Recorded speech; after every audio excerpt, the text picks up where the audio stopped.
Hey, welcome back to Two Girls Chirping. I'm Lauren. I'm Abby. And this is episode 5.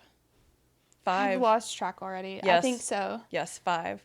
I don't have any F1 thing going on right now, but I do have my ho ho ho socks on because it's November 2nd. Merry Bitches. Christmas. Merry Christmas Ween. Merry Christmas. Because the Christmas Halloween Ween. decorations are still up, but the Christmas spirit It's it's hard to very get much into. It's hard to get into when it's 70 degrees outside, but I will dress like it's 50 degrees. 100%. Regardless. That's what air conditioning is for. Exactly. Mm-hmm. All right, who are we talking about today? Wait. Happy Hughes Bowl to the New Jersey Devil, Hughes. What's it? Luke and Jack. And my thoughts and prayers are with Quinn because, oh my God. First of all, their jerseys, the Canucks. The Canucks jerseys, Sick. magnificent. The best thing I've seen thus far. Those black jerseys, I would argue, are the best jerseys in the league. I haven't seen current. anything better so far. Now, I know I cheated because we haven't talked about the Canucks, but it's called the Hughes Bros. No, it's Bowl. not. The Hughes Bowl. And I know 2 out of the 3. So I was like, I can't miss. I feel like this is primetime television. I actually have a bone to pick. Pick it. Neither one of these broadcasts showed any of the pre-game stuff, not the national anthem, not the ceremonial puck drop, nothing. And I know for a fact that there were special things because of all 3 brothers playing and all of their family was there. And you hoes didn't show it to us. And Give it to I me. live for the national anthem because I want to see who's playing. But whatever, who am I to But I don't know. Who I am I to think judge? I'm a big Devils fan by this point because I love an underdog.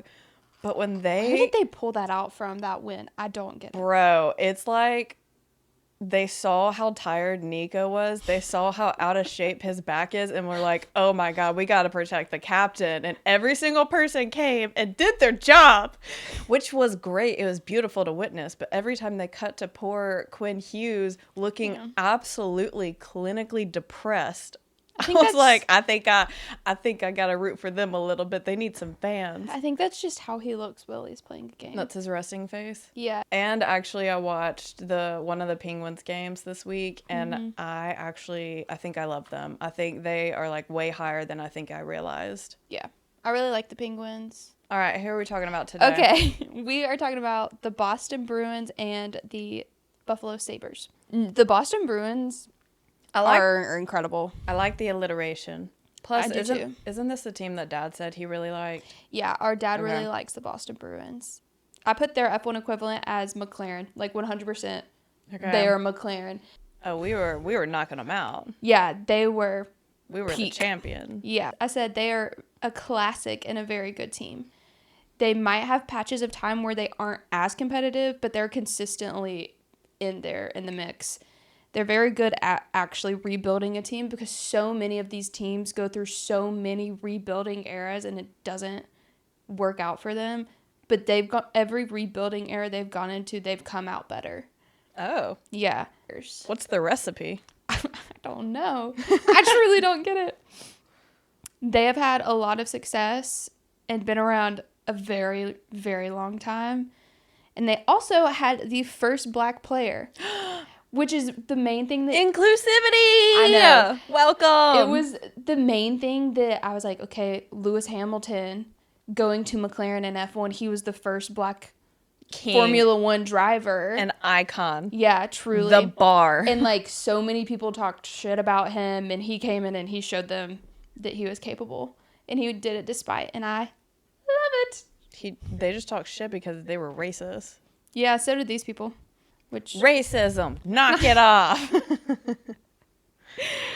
Okay. They were founded in 1924. Some of these teams were founded so freaking long ago. Uh-huh. Like, they're on their 100th birthday. Yeah, they are one of the original 6 teams in the NHL. That tracks. Yeah. They were founded by Charles Francis Adams. He had multiple grocery stores, and that's where he came up with all of it. If you look up Charles Francis Adams, you will find a politician. That's not our man. That might be our man. I don't know what he stands for, but that's not this man.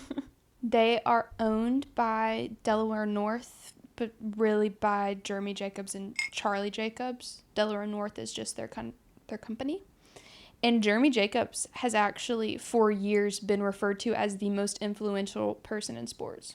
Ooh, okay. So, pop off, King. Their general manager is Don Sweeney, and their current coach is Jim Montgomery. Okay. They have won 6 Stanley Cups. Okay. 29. Oh. That's 1929, 39, 41, 70, 72, and 2011. You weren't kidding when you said the 30s to 70s. Yeah. 30s and 70s. Yeah. For real. They are the 4th most successful team in the league in terms of Stanley Cup wins. I feel like that's not that fair when you've had a team that's been in for 100 years and a team that's been in for like 40. But okay. Yeah, I agree. They have won 5 conference championships and 27 division championships. 27? Uh-huh. They won their first game ever. Despite winning their first game, they did have a losing season, which I'll give them slack because you're a new team. I expect you to have a losing season. Except for the Utah Hockey Club, which is popping off. Good for them. Go Utah. They they continue to improve in their second and third seasons. And in their third season, they made it to the Stanley Cup Finals. Shoot. Yeah. In their third season? Uh-huh. All right. Yeah. Granted, it was a much smaller league, but still. Still impressive. We still went. In the cup-winning game of the 1927 Stanley Cup Finals, they were playing Montreal. Billy Kachuk attacked a ref, and he actually earned a lifetime ban. A player? Yes, a player. Where did he find that audacity? He was known to play pretty aggressively, and he had a few other things leading up to it.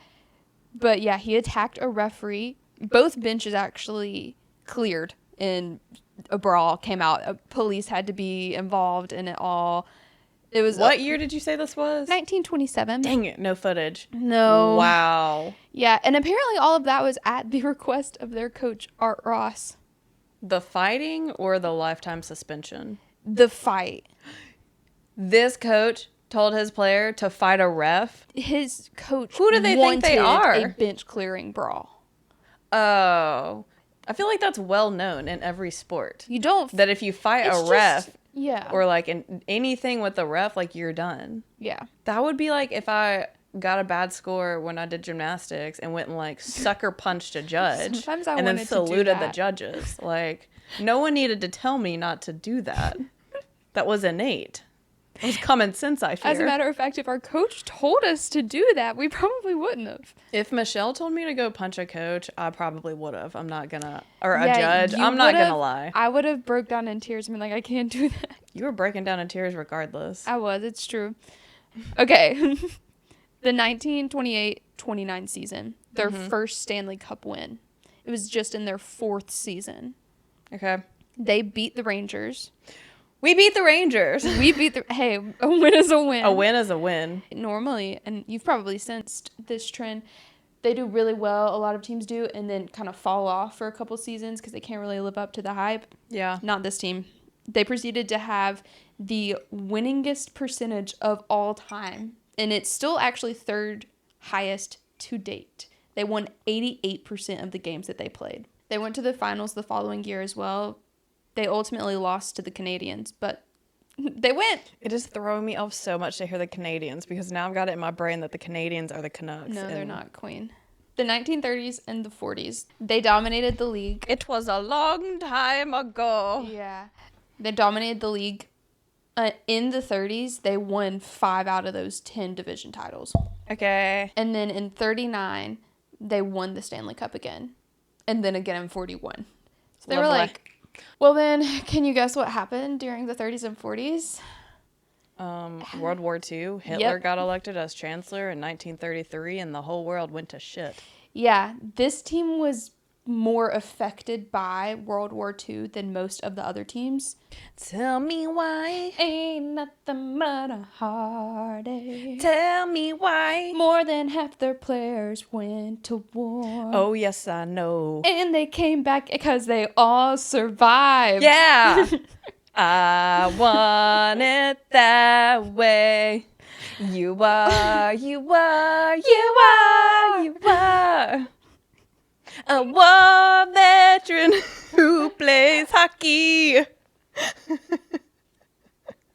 I'm done. Where was I even? They were more affected by World War II than other teams. Yes. Many of their star players, actually most of their star players, enlisted and went to war with the Canadian Air Force. Oh, yeah. Oh, my God. You need to read into them later. The players that accounted for more than half of their points were involved in this group.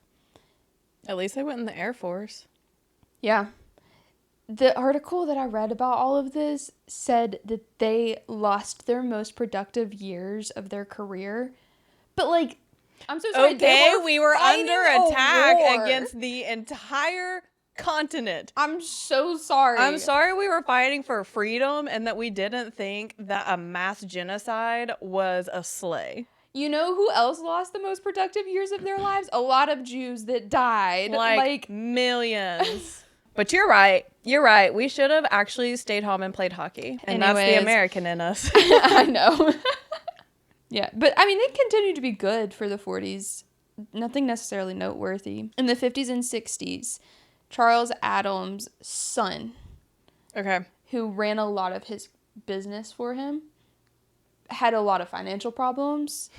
So then Charles actually sold the team. Yeah, so the team was sold in 1951 to the owner of the Boston Celtics basketball. Oh, yeah. Which I think a previous sports team owner owning a different sports team, I think that's the way to go. Because these it seems to have been working out quite well. They know how to run a sports team. They know what it takes. Between 1947 and 1967, they had mainly losing years. They only had 4 winning seasons in those 20 years. But I will say, 3 out of those 4 seasons that they had that were winning seasons, they went to the Stanley Cup Finals. All 3 of those times they did lose to the Montreal Canadiens. But we went. We showed up. The Montreal Canadiens showed up harder. But in 1958, Willie O'Ree, the first ever black NHL player, was signed to the Boston Bruins. He made his debut against the Montreal Canadiens. This freaking team. We can't keep them out of our mouths. Yeah, they are their biggest rivals. So yeah, I mean, I believe that. What the Boston Bruins didn't know about Willie was that 2 years prior, he had been struck in the eye with a puck. Okay. He was actually blind. It tore his retina. Ooh. And blinded him. He was told by his doctor that he would never play hockey again. And he knew, too, that if teams knew he was blind, he would never play professional hockey. Mm-hmm. So he didn't tell anybody except for his little sister and basically swore her to secrecy. And she never told anybody either, which siblings love. He said he started skating 3 weeks later, and he didn't notice a difference other than he just couldn't see out of one eye. Oh, I love him. He's such a gentle soul. Like, I can just tell. I love him. Watching interviews of him, he's such a gentle soul. And if I had been through what he has been through, I would not be kind. Yeah, so the Bruins didn't know that he was blind until he showed up. And he played 2 games for them that season. He was coming in to fill in for someone who was injured. Yeah. He played 2 games for them that season. And he returned and played 43 games for them again in the 61 season. He's doing what y'all need 2 eyes to do. Mm-hmm.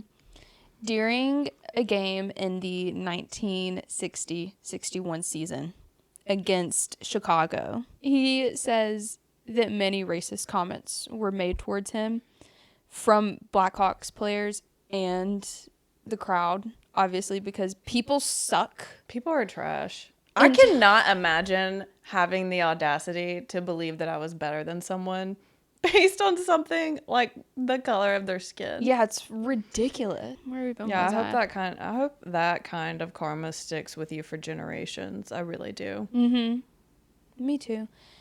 In that game as well, he was butt-ended. He lost his 2 front teeth and broke his nose. Oh. That incident basically sparked what Ori says was a riot in the crowd of fans screaming racial slurs, throwing glass bottles onto the ice. He says that he was lucky to get out of there alive.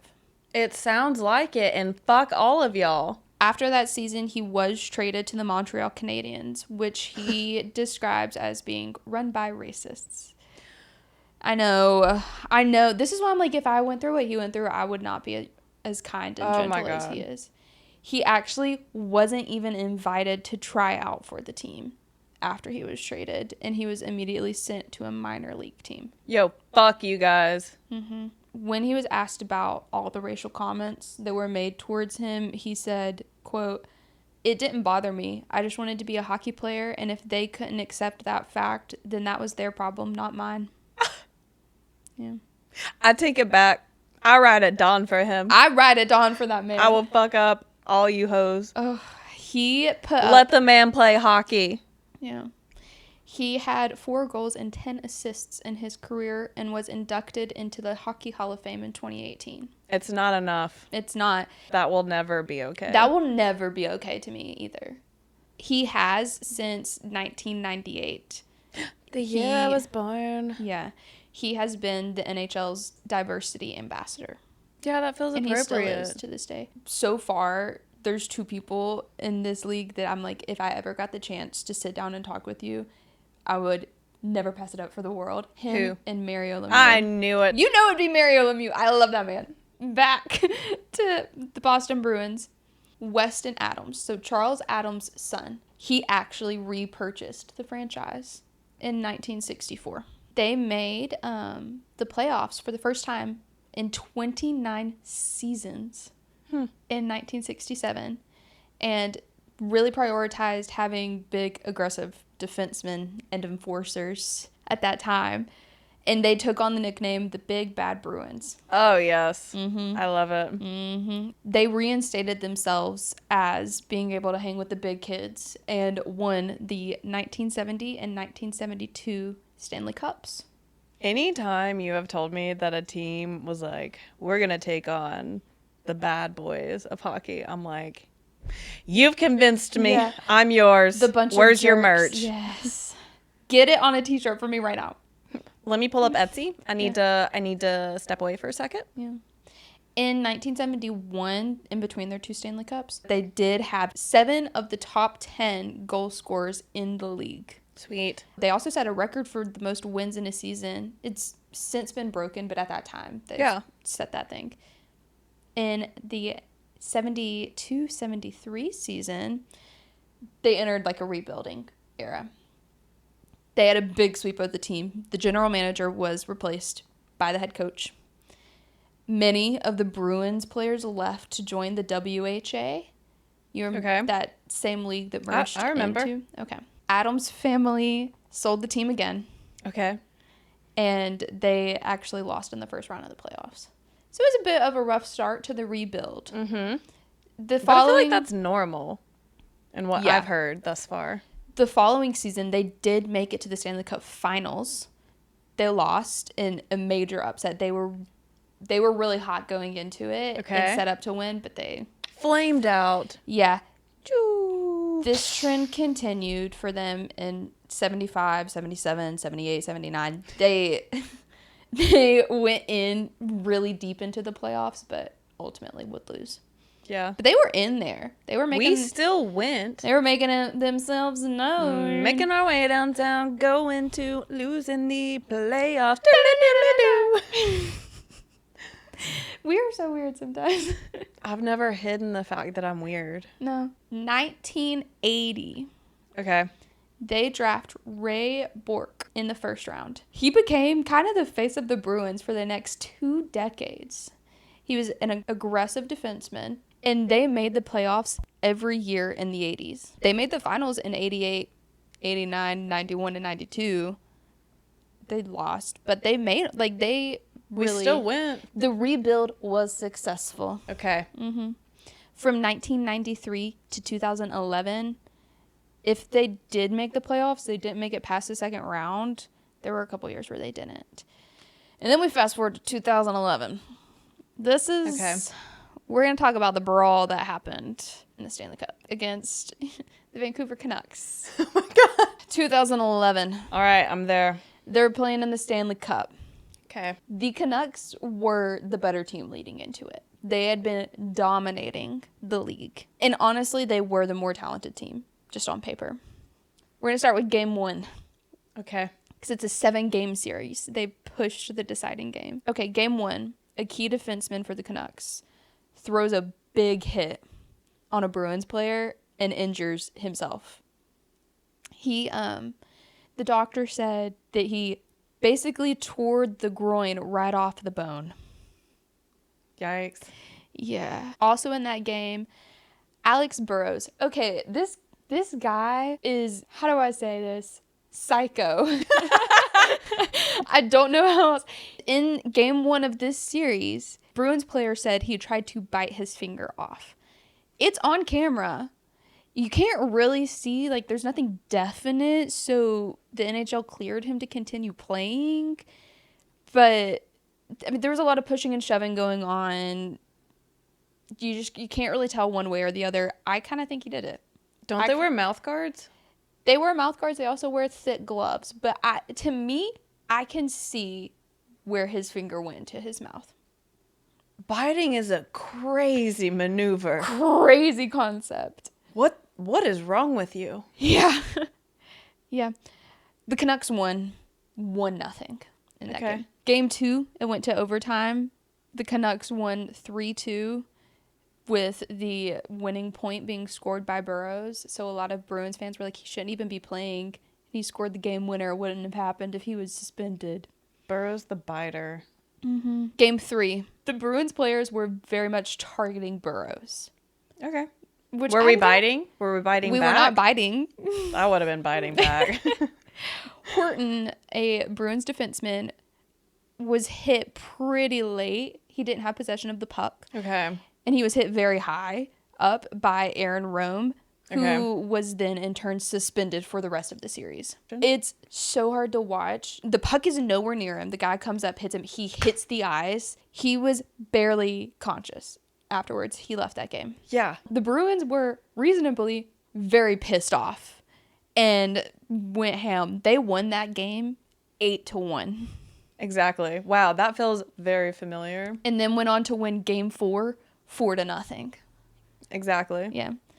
Game 5 was won by the Canucks, 1-0. Game 6. This is where things get particularly aggressive. The Bruins were still very aggressive and angry. The Canucks started to be questioned by the media about if they could even compete. The Bruins at this point were so physical that it was hard to get anything past them. And so it was kind of like, can the Canucks even keep up with them on a physical level? Bruins won that game 5-2. Okay. Pushed the deciding game, game 7. They're playing in Vancouver. The Bruins win it 4-0. Yes. Take your biting ass home. Yeah. After the series was done, the Bruins had 23 goals in that series. And the Canucks had 8. So they really were like, honestly, screw you. And also watch this. They were like, oh, you're quick? Oh, you like to bite? After that game is when all hell kind of broke loose. Okay. I honestly forgot there was a brawl leading up to this. Yeah. Because it was the final game. It was in Vancouver. It was the deciding game. A lot of fans had gathered outside of the building because there's monitors where you can watch the game that's happening inside. Yeah. So they were doing like a tailgate vibe. Before the game even ended, multiple fires were set. Just like in the street. I thought Canadians were chill. Yeah, I thought so too. Why are we setting fires? Fires? Afterwards, after the game ended, multiple cars were then set on fire, including multiple cop cars. And several brawls broke out in the streets between fans. Storefronts along that street were broken into and robbed. 4 people were stabbed. Nearly 100 people were arrested. In total, by the end of it all, 887 charges were brought against 301 people. What the hell?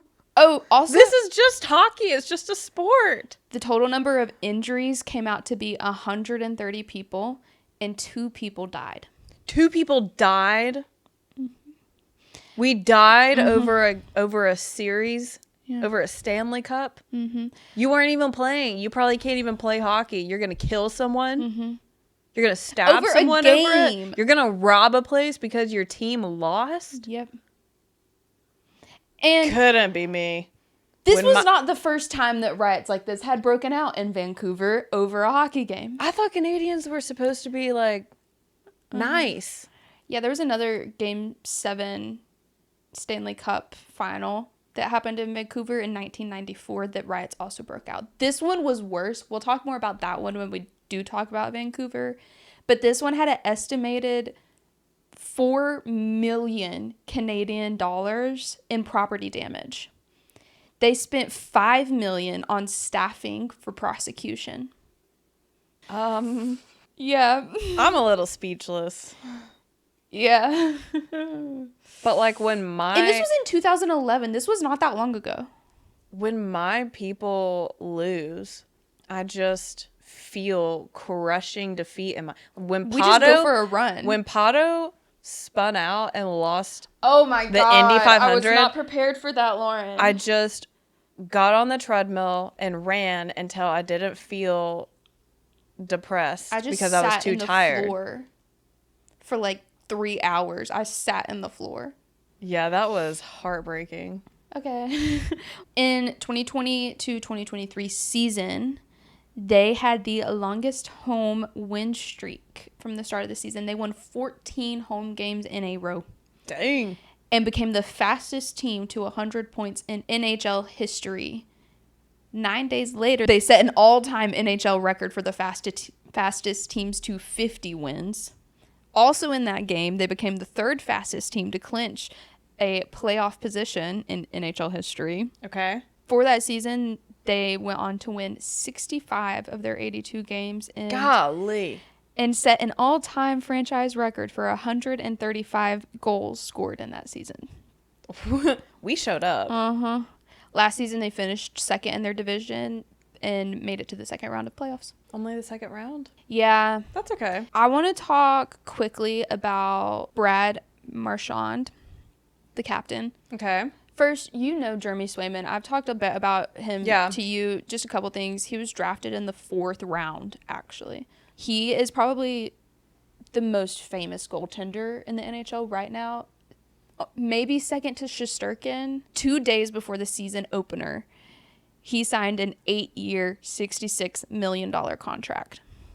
Good for him. Get that money, honey. You deserve it. Brad Marchand, the captain.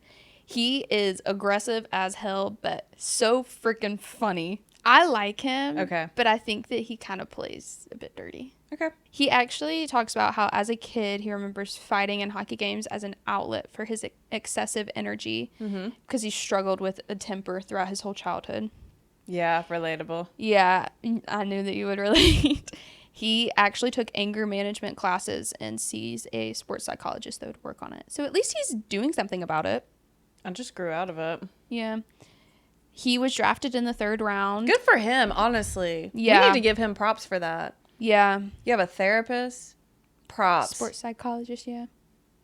Basically the same thing. Yeah. Good for you. Props. He said, I know what's wrong with me and I'm going to work on it. And that's very A+ behavior of Yeah. him. I respect it. I support it. He played in the AHL for a while, and he was brought up to the Bruins to basically go to training camp to be a member of their 4th line, just as a spare forward. But he performed so well that he earned a spot on the starting line. In October of 2019, him, Bergeron, and Pastrnak. Those are like the big 3 of the Boston Bruins. The big 3 forwards. Their line is called the perfect line. Or perfection line. Yes. They scored 13 points against the Rangers. I love it. Just Give me that 12. line. Give me Just that 12 line. of them. Yeah. And he signed, or his contract's actually up at the end of the season. So Renew. I'm interested to see. He's been injured a lot. He's currently injured, I believe. If he was not currently injured, he definitely was at the beginning of the season. Yeah. But I like him. Yeah. The Buffalo Sabres. Yes. F1 equivalent, I said Aston Martin. Okay. They have a filthy rich owner. Yes. Who also has children in professional sports. Yes. Their owner is, what's his first name? Terry Pagula. As in Jessica Pagula? Mm-hmm. Oh, shut up. As okay. in her dad. Oh, yes. I like him. He also owns the Buffalo Bills, amongst I knew that. so many other things. Okay. Yeah. So I don't really think you can compare Jessica Pagula to Lance Stroll, but she's so freaking successful. Love her. We're seeing her play in December, and I'm so excited. I said they can get close, but have never been in contention, really. So, like, Aston Martin, when they were great a couple seasons ago, that's what it gives the vibes of. They were founded in 1970, along with the Vancouver Canucks. We know them. Heard of them, seen them. Their current owner, Terry Pagula, we know that. Their current general manager, Kevin Adams, and their current coach is Lindy Ruff. The bald man. Why does that sound super familiar? He was the one for the New Jersey Devils that they chanted, "Fire Lindy." Yeah. Yeah, I knew him from somewhere. Mm-hmm. He actually coached for them for a long time. He coached from 1997 to 2013 before going to a few other teams and then coming back this season. Okay. After he got fired by the Devils. They have never won a Stanley Cup. Yeah, they've made it to the finals twice, in 75 and in 99, but they've never won. Okay. They have won 3 conference championships and 6 division championships. All right. 1967. You remember the Art Rooney phone call to the Norris brothers, Yes, I was there. where he was like, "Don't you dare put a team in Buffalo." That was the first attempt. There were multiple attempts to get a team into Buffalo. Obviously, that one was unsuccessful. It went to Pittsburgh. But it was successful. They were granted a team in 1970. There had been a minor league hockey team, the Buffalo Bisons, that played for the AHL. They were really good in the AHL, actually. And so when they were trying to come up with a mascot, figure out what they wanted to be called, they took that into consideration. And they do have a Buffalo Bison in their logo. So they just took their homework and made it their own. No, it's homage to them. Okay, that's fine. They're not called the Buffalo Bisons. They are called the Buffalo Sabres, though, because Seymour Knox felt a saber was a weapon carried by a leader and could be both effective on offense and defense. Well, I thought a saber as in saber-toothed tiger, so I was wrong. Oh, no. Like a sword. Like a lightsaber. Yeah, sure. The year that they debuted in the NHL was actually the same year that the Buffalo Bills debuted in the NFL. And what? I'm so sorry. I was trying so hard to keep the entire Star Wars monologue in my head and not out, but I was seeing it. You were the prophesied one. You were supposed. Okay, let me not. I hate you. You were supposed to. Anyways, keep going. They debuted the same year that the Buffalo Bills debuted into the NFL, and the same year that the Buffalo Braves debuted into the NBA. So lots of sports things were happening in Buffalo. Ultimately, the NBA team did move to a different city because there was just too much. Mm-hmm. Oh my gosh. So they're founded at the same time as the Canucks. They always do an expansion draft. I feel like the Canucks have been the guest stars of this episode. They have been. It's true. Last week was the Red Wings. This week's the Canucks. In order to decide who got the number 1 pick between the Sabres and the Canucks, they had basically a wheel of fortune. They had a wheel The Canucks were assigned numbers 1 through 10, and the Sabres were assigned numbers 11 through 20. And they spun the wheel, and it landed on 11. And so the Sabres got the first pick. And I think that is so stupid. That is such a joke. I would be pissed. What are we, 6? They did draft Gilbert Perreault. In his rookie season, he led the team. He had 38 points, which at the time was a record for the most points scored by an NHL rookie. Mm-hmm. And then in 1971-72 season, they drafted Rene Robert, who broke Perreault's record for number of goals scored by a rookie, and he scored 44.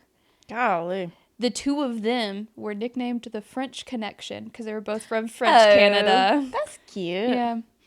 Danny Gare came in 1975 and made it kind of a trio. And there's actually a monument in their honor. There's a statue of 3 hockey players in their honor at the stadium. Stop it. That's so cute. So cute. Ugh. All of their numbers have also been retired. Appropriate. Tim Horton, you know the donut. Like the coffee brand we drink? Yeah, it's a donut shop, but we do drink the coffee. Tim Horton. Yeah. That guy.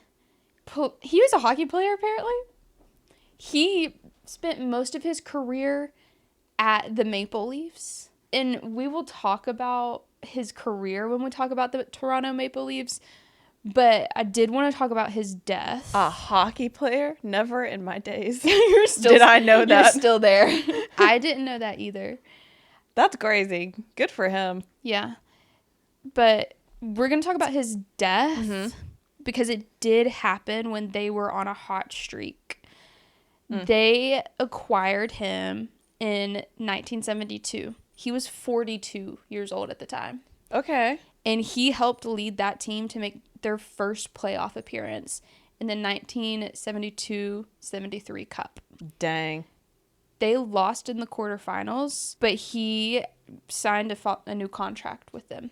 Okay. He did have a history. He had played with the Toronto Maple Leafs for 20 seasons prior. Okay.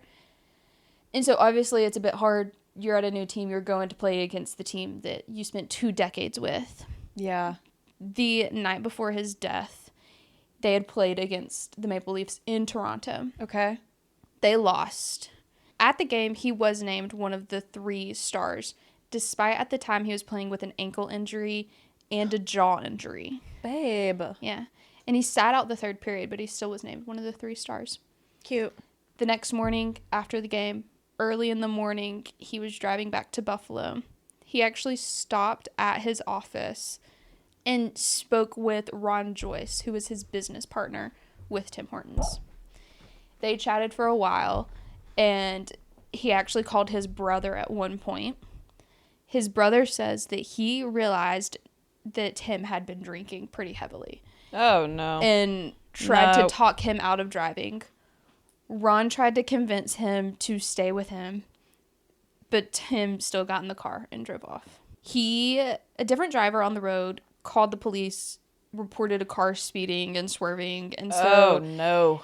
Another cop who was out there tried to pull him over, turned on his sirens and lights, but the car was going so fast that he lost track of him. He couldn't find him. Oh, my gosh. Horton hit a recessed sewer where his car caught and flipped multiple times. He wasn't wearing a seatbelt. No. Yeah. And pronounced dead on the scene. Yep. His blood alcohol content level was double the legal limit. He had a half-drank bottle of vodka and multiple different types of drugs at the crash scene. Drugs? Mm-hmm. Yeah. Tim! What? Yeah. That is a series of super dumb and dangerous and reckless behaviors on his part. Yeah. Just hand over the freaking keys. Yeah. They were pretty successful. They had a lot of success throughout the late 70s and 80s before missing the playoffs in both 86 and 87. That was their 3rd and 4th time, 86 and 87. Those were only their 3rd and 4th times ever missing the playoffs in franchise history. Dang. Yeah. And in 1987, Perreault retired. He reached his 500 goal mark that season. And so cute. I know. He spent 17 years. His whole career was with that team. Dadgum. Yeah. I love that. His number's retired as well. Yeah. Okay, 1989. Alexander McGinley. He became the first Soviet player to ever defect to the U.S. to play hockey. Okay. Yeah, he made a way for... There's a lot of Russian players. I think there's 66 active Russian players in the NHL. He was the first. Good for him. So he really paved the way for that. He did so by... He was competing for the Soviet Union team at the 1989 Ice Hockey World Championship. When they won, it was in Sweden. He boarded a plane and just flew to the U.S. and never looked back. Another player I want to talk about is Clint Marlichuk. Okay. He was a goaltender. In March of 1989, in a game against the St. Louis Blues, a player crashed into him skates first. Okay. A skate sliced through his jugular and stopped 1 millimeter away from his carotid artery. He told the equipment manager to call his mother and tell her that he loved her. Yeah. Because he was so concerned about getting off the ice, because he says that his immediate thought was like, my mother's watching this game and she's about to watch me die. Oh my God. I know. Can't. Yeah. I cannot. He lost 1.5 liters of blood. Okay. And That's not that bad. it is. Yeah. The athletic trainer at the time, who was a former U.S. Army combat medic. Thank you so much. Yeah. He served during Vietnam, Oh my. too. So he's seen some things. He pretty immediately rushed to the ice because blood immediately came out. You don't have to tell me that. I know. Yeah. He pinched the blood vessels. Yeah. And didn't let up until the doctors got there to stabilize it. Mm-hmm. He even kneeled down on his collarbone to provide extreme pressure in an effort to slow his breathing rate and lower his metabolic state. Yep. Yeah. 10 days later, he was back on the ice. Like it was just like a freak accident. It was just a freak accident, yeah. Oh.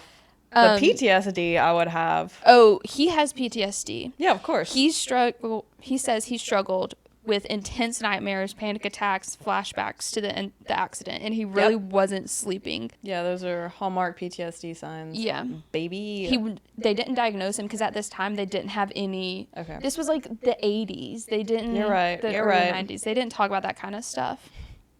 At one point, he had a broken thumb, like a year later, and he had painkillers for that broken thumb. Okay. He had a few beers with some friends. Okay. And he went home. Okay. And he said that he knows that the painkillers make him drowsy, and he was so desperate for sleep that he took 5. And he woke up in the hospital with doctors asking him if he had tried to kill himself. Yep. At that point, he really opened up about everything, and he was diagnosed with depression, anxiety, PTSD, and OCD. Oh. Yeah. Same. He got a bunch of treatment. He got on meds and stuff. In 2008, however, a very similar injury happened to a Florida Panthers player. When that accident happened, people started blowing up his phone. Basically, he says he just like instantly started reliving all of his trauma and stuff again. And he actually attempted suicide by gun in October. Of this year? Of 2008. He survived, and the bullet is actually still in his head. Yep. Now he's a big advocate, obviously, for mental health and PTSD and all of that stuff. He does a lot of spokes work with it. He was a coach for other teams for a while. That poor baby. I know. The suicide attempts are always the hardest patients to take care of. Mm-hmm. I believe it. Okay. 1992 through 93 season. LaFontaine. I skipped him. Pat LaFontaine, they traded back in 92, they traded 4 players to the Islanders for him. Oh, this is the one they traded for? Mm-hmm. Yeah. Dang. His first season there, he scored 46 goals. It was appropriate. So, 1992 through 93 season, his second season with them, he put up 148 points, 53 goals, and 96 assists. Golly. Yeah. And he finished runner-up to Mario Lemieux Okay, for appropriate. scoring that season. I was like, runner-up. Yeah. But yeah, makes sense. With him on the team and McGinley, who was that forward, Yeah. they were able to record 76 goals. They also signed a new goaltender and went to the finals for the first time. They lost. We still went. Yeah. We still went. Yeah. We had a great time until we lost. Yeah. We're fast forwarding a bit. 1996 through 97 was their most successful season in 2 decades. They Okay. just popped off. They went to the playoffs. They did all the things. After that season, though, they fired their team principal. They had like a clean sweep, which doesn't make sense to me because you just put up your most successful season in 2 decades. But you know what they did? They fired their team principal. They had offered their team or their head coach, Ted Nolan, at the time, a 1-year contract, but tensions were kind of high with him anyways. Okay. He turned down that deal because he was like, I want a 2-year deal. Okay. So they just completely took their offer off the table. Yikes. Yeah. He was given several offers by other teams that he turned down because none of them were what he wanted. And he didn't work in the NHL until 2006. Okay. They hired Lindy Ruff Yep. to take his place. And Lindy Ruff spent a long time there. 16 years. Oof. Yeah. The team was sold as well. This was all in the same year. Team Dang. was sold. They sold to John Riggis. John Riggis then replaced Quinn, who was the team president, with his son, Timothy Riggis. Okay. But you know what they did do? It's very Aston Martin, but okay. They made it to the conference finals. And before you know losing. what? Nepotism exists for a reason. This is why I was like, it's giving Aston Martin. It is. It's giving Aston Martin. Yeah. They're good. Good, But, not great. yeah. Yeah. And in November of 2010, reports came out that Terry Pagula had signed a letter of intent to buy the team. Pagula to the rescue. The Sabres manager partner basically said, that's untrue, and that's also fake news. Oh. 3 months later, it was in a press conference. Whatever. It was announced that he would be taking over ownership of the team. Don't be suspicious. Don't be suspicious. I will say, Say it. from starting in the 2011-2012 season, they started a 13-year playoff drought. They still have not been to the playoffs since. Yikes. Yeah. Maybe this will be their year. Yeah. In 2013, they did try, they've tried new things. They fired their general manager and Lindy Ruff, brought a new guy in, fired some other people. That's it, really.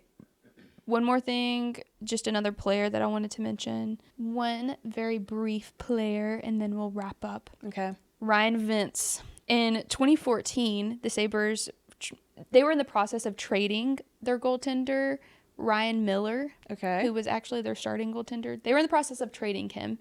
It became final 2 hours before a game, and you have to have 2 goaltenders. No, they didn't. So they made their backup their starter, Okay. and Ryan had played hockey. He was a goaltender back in high school. No, they didn't. He happened to be at this game with his brother, and they signed him to a 1-day unpaid contract. No, they didn't. Yes, they did. They didn't pay him, but they allowed him to keep the jersey and the puck. Okay, then that's fair. He didn't end up even going on the ice. That is so funny. Yes. That is so freaking funny. Okay. Yeah. Can you imagine me like, I played for the Sabres for 1 day. Wow. That's all. Okay. Are there any baddies on the team I need to know about? Let me check what you sent me on TikTok. I don't know. They don't really have. They give more wholesome vibes.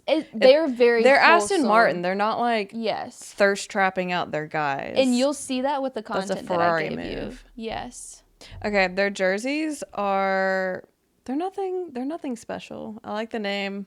Mm-hmm. I really like the Boston Bruins. Mm-hmm. I don't really feel any particular way about The Buffalo, is it Buffalo Yeah. Sabres? Okay, that's, yeah. I don't feel any particular way, but I support the Pagulas because I support Jessica I Pagula. stand the Pagulas. So I'm like, maybe they will. Yeah.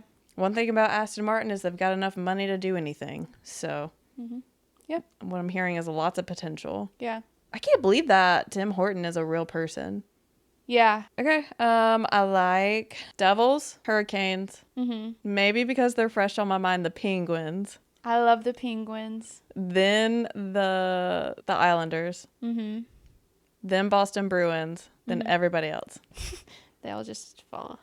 I mean, they're all just equal in my eyes. I think that's where I'm at. Okay. Okay. Well, thank y'all for listening, and we hope to see you next episode. Bye. Go Bruins. Bruins. Sounds